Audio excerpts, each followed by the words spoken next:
Сәлем достар, сіздермен Ақбота. Бүгін сіздермен наурыз көже пісіретін боламыз. Наурыз көжені әр өңірде әр түрлі әзірлейді. Негізі сүрленген ет болмаса, сіздерде тоңазытқышта қандай ет бар, сонымен даярлай берсеңіздер болады. Мен 2 кішкентай шұжық және еті мен сүйекті салдым. Менде бәрі жылқының еті. 11 литр суға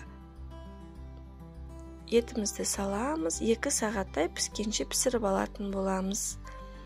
Дәміне қарай тұз салып қайнатсаңыздар болады. Көбігін алып отырыңыздар, сонда сорпаларыңыз сап-сары әдемі болады.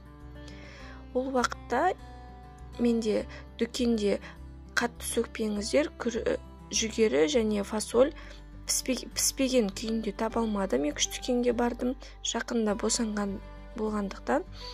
Далада өте күн жел суық болып тұр екен, базарға бара алмадым. Тек күріш пен перловка ғана дүкенде бар екен. Оны алып келдім. Ыстық су құйып, ет піскенше осылай қойып қоямыз.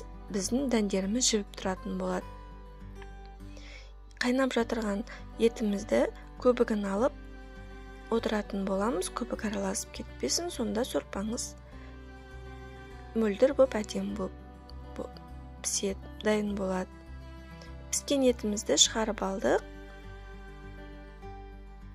Ең алдымен перловканы және күрішті жақсылап мұздай суға жуып алатын боламыз. Мен бірнеше рет су тазарғанша жақсылап дәндерімізді жуып алдым. Ең алдымен біз перловканы саламыз. Одан соң оны 40 минут баяу отта пісіріп алатын боламыз.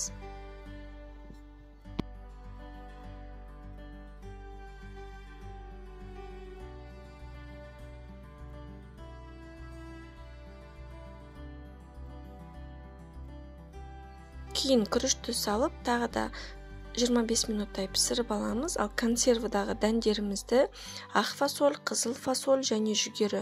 Оларды да мен бірнеше рет мұздай суға жуып жібердім.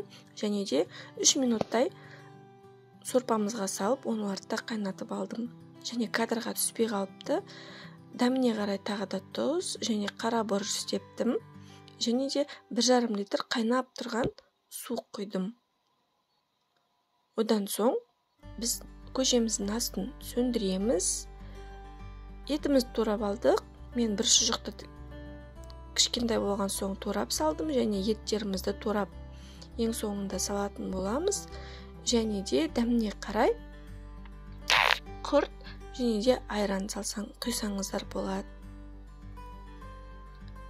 Мен осылайша наурыз көжені әзірледім. Сіздерге рецепт ұнаса, астына комментарий қалдырып кетіңіздер.